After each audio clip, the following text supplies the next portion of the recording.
బీహార్లో సనాతన ధర్మాన్ని వ్యాపింపజేసే దిశగా అడుగులు పడుతున్నాయి. ఇటీవల ఏర్పడ్డ ఎన్డీఏ సర్కార్ తాజాగా ఒక కీలక నిర్ణయం తీసుకుంది. Bihar state religious trust council బీఎస్ఆర్టీసీని ఏర్పాటు చేస్తూ రాష్ట్రంలోని 38 జిల్లాలకు ఒక్కో కోఆర్డినేటర్ నియమించాలని నిర్ణయించింది.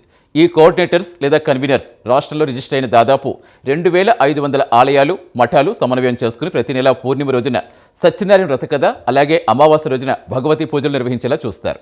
ఈ పూజలు సామూహిక పద్ధతిలో ఉంటాయి. ఈ పూజల ఆధ్యాత్మిక ప్రాముఖ్యతను ప్రజల్లో విస్తరింపచేయటం, సామాజిక సంస్కరణలు, సంస్కృతి పరిరక్షణ, పర్యావరణ సంరక్షణ లాంటి అంశాలకు ప్రాధాన్యమిస్తూ కార్యక్రమాలు చేపట్టడం కోఆర్డినేటర్ల ప్రధాన బాధ్యతలు.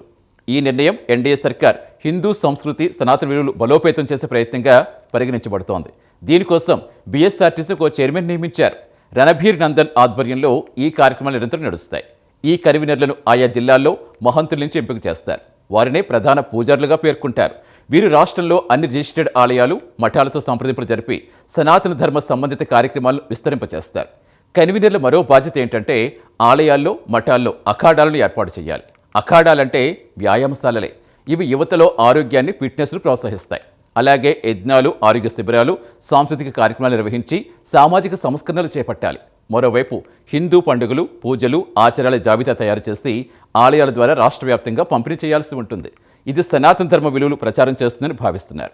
బీఎస్ఆర్టీసీ అనేది ఆ రాష్ట్ర లా డిపార్ట్మెంట్ కింద పనిచేసే సంస్థ. ఈ ప్రణాళిక ఎన్డీఏ నాయకులు స్వాగతిస్తుంటే యథాప్రకారం ఆర్జేడీ, కాంగ్రెస్ వంటి విపక్షాలు దీన్ని మతపరమైన రాజకీయంగా విమర్శిస్తున్నాయి.